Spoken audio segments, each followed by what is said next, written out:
What if the Nothing Phone 4a isn't just another mid-range refresh, but a quiet design statement hiding serious hardware upgrades? Because on the surface, you see a new pink color and think, okay, cool. But when you dig deeper, there's a periscope camera in the base model, a redesigned glyph system powered by Android 16, and subtle engineering decisions most brands would never bother making. So today, we're breaking down whether the Nothing Phone 4a is playing it safe or secretly pulling off something bold.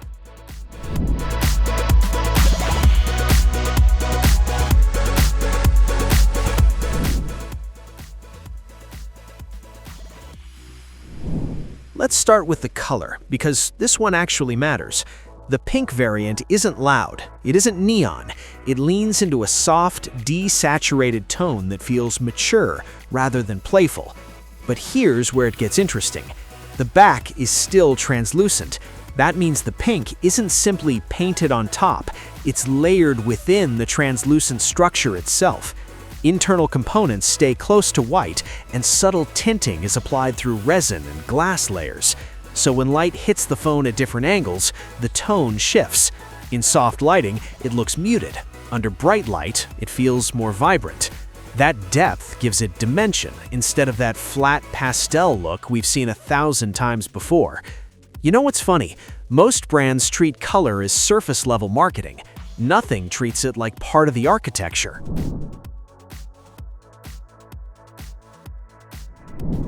Now here's where the part that made me pause. The base Phone 4a includes a periscope camera. That's not normal for this segment.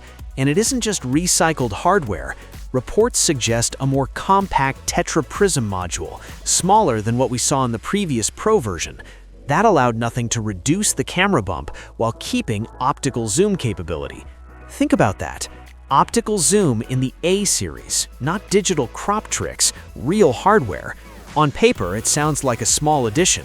In real life, that changes how versatile this phone feels. Apparently, even the internal team debated the camera island design. It felt unfamiliar at first, but here's the philosophy that stuck. If the symmetry didn't work, it wouldn't ship. That tells you something. Original designs rarely feel comfortable on day one. Familiar equals safe. Different equals risk, and Nothing seems comfortable living in that tension. The camera module looks intentional rather than trendy. It's not trying to imitate anything else on the market, and in 2026, that's refreshing.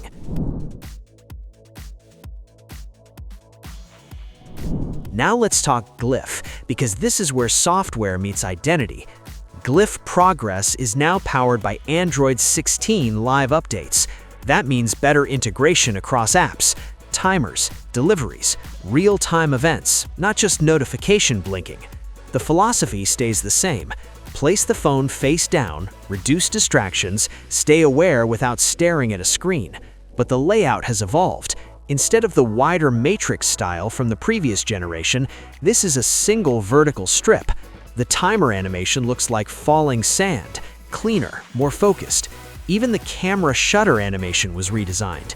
They referenced the iris style effect from the earlier model, but shaped it to match the linear layout.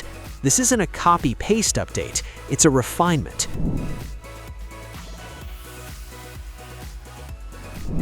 Here's where things get subtle.